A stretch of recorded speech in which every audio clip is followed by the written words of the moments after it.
Hello beautiful people and welcome to this week's video. I know it's been a very long while since I last posted, but honestly I've been very busy during the summer. I got the job that I've been wanting for a year and a half and it's in banking.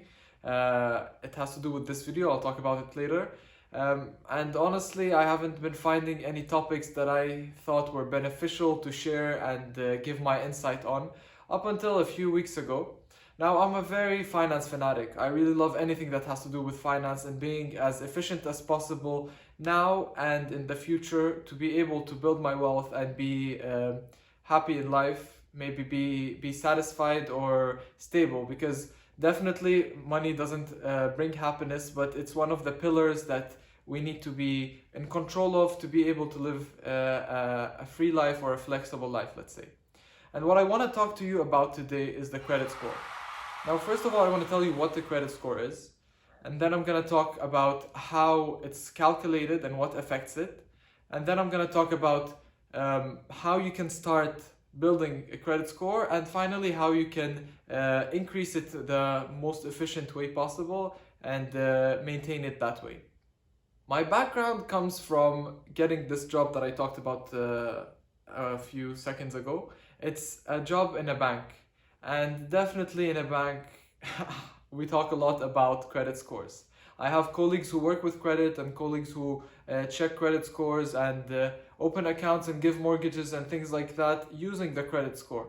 And I also, with my own curiosity, I did research and I asked a few people from different banks and also did my research online to know exactly what I can do to improve and better my credit score. First, I want to talk to you about what credit score is. Basically, it's a measure that banks, lenders, even employers or property owners that you're going to rent from use to assess how good of a borrower and how reliable of a borrower you are.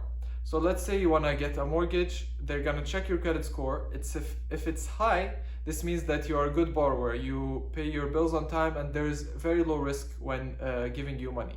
On the other hand, if your credit score is low, this means that you are risky, that you have had bad experience, bad history with credit, and it's gonna reduce your chances of getting what you're asking for. I don't know about other countries, but I know that in Canada and the US, it's very important to have that good credit score to get what you're asking for in terms of borrowing money or maybe renting a house, renting a property for your business. It's very important to have that credit score, and it's a big factor affecting whether you're gonna get accepted or not.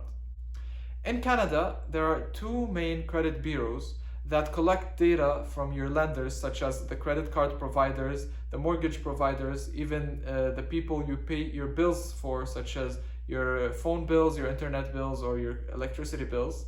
And they take these data from them and they store them. They use very similar but different formulas to calculate your credit score. These two bureaus are Equifax and TransUnion. And fun fact, and it's actually a very important and interesting fact, is that you can actually call TransUnion or Equifax and ask for your credit score, and it won't affect your credit, and it's going to give you a report of all your questions that had been asked on your credit history, all the applications that you've made, and if you've been missing any payments and how that's affecting your credit history. So I encourage you to do that and try to contact them after you watch the video and understand exactly how you can use your credit. According to the Government of Canada's website, there are a few different factors, and specifically 5, that affect your credit score.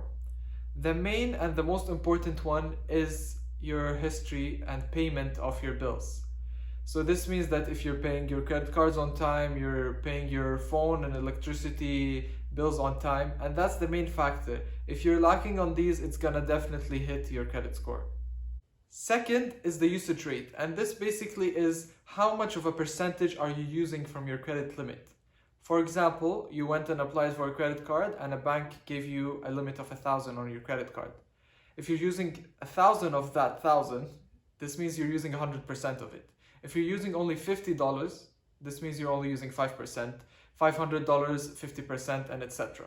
And the Government of Canada suggests that you use 35% or lower of your credit limit to build the best credit possible. So it's written, and I quote, "It's better to have a higher credit limit and use less of it each month." The third factor, which we don't have a lot of control over, is the length of the credit history.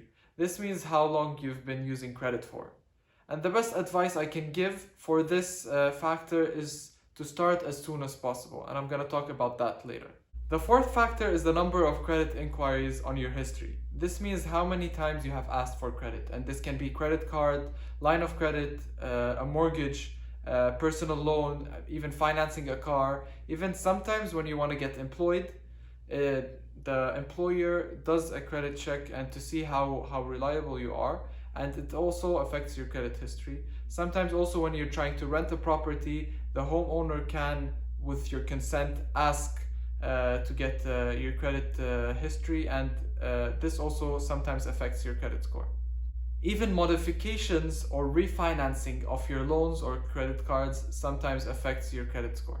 A very important fact that a lot of people don't know is that, let's say you're applying for a mortgage and you go get a quote from RBC, BMO and TD. If you do it in a 2-week period, it's not going to affect your credit score multiple times, but it's just going to be a single inquiry. So you have a 2-week period to get different quotes, even let's say when you're getting a car and you want to get it financed. That's why it's very important to really ask for credit when you need it, and not just because you want to buy this more thing or you want to finance this and that. The fifth and final factor is the type of credit you have.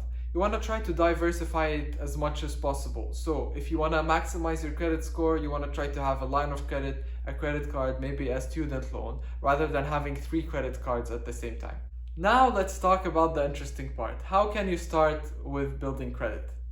The best and the easiest type of credit that you can get is a credit card, and that's what you want to start with. Now here, you need to know that in order to get a credit card, or any other credit in that case, you need to be either employed or a student. And that's what I did in my case. I wasn't employed yet and I was a student. I was able to get the credit card even though I didn't have a credit history. Now I know that BMO and I believe other financial institutions have options for student credit cards where it's much easier to get approved without history or without a job. This will start to pave the path for you in order to start building your credit, and in the future maybe getting better credit cards or getting better options on your lines of credit and as such. Now there's another option if you were in a bad spot sometime in the past and you had payments that you didn't make and your credit score went down. I know Capital One has guaranteed approval for some of their credit cards, and it ranges from very low limits of 500 up to 6,000, I believe. So that might be an option for you. Now that you have your credit card, how can you build your credit score as fast and as efficiently as possible? First, you want to try to use it as much as possible and wherever it's available and it's accepted, instead of using the debit card. And again, you want to try to not surpass that 35%, but for credit cards, it's sometimes an exclusion and you can go higher than that, even to 50 to 70%. You want to make sure you pay it at the end of the month in full. First, to avoid interest, and also to make sure you're maximizing your building of credit score. You don't want to pay it as soon as you make the purchases, because it's not going to be considered as credit and it's not going to show that you are a responsible borrower and that you take money and you pay it off in due time. It's just going to show as if you're paying from your own money. And that's the path I took again.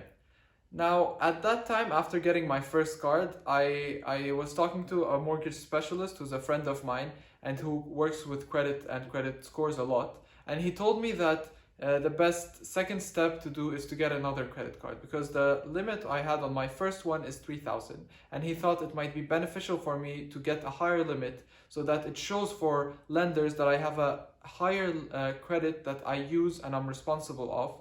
And this increases my credit score. And I saw it actually doing it exponentially, and I saw my credit score increasing faster.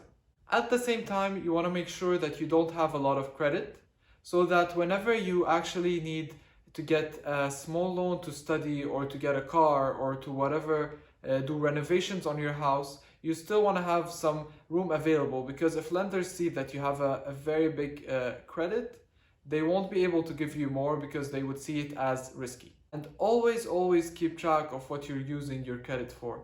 Don't take it for granted as if it's money that you don't need to pay back and it's money that's not yours so that you can spend it lavishly.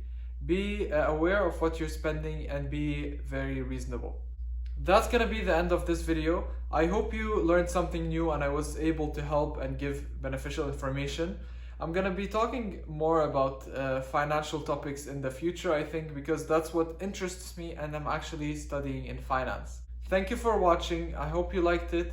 Please press a like if you did, and leave any comments of tips or advice or anything you want to say down in the comments below, and I'll see you next video.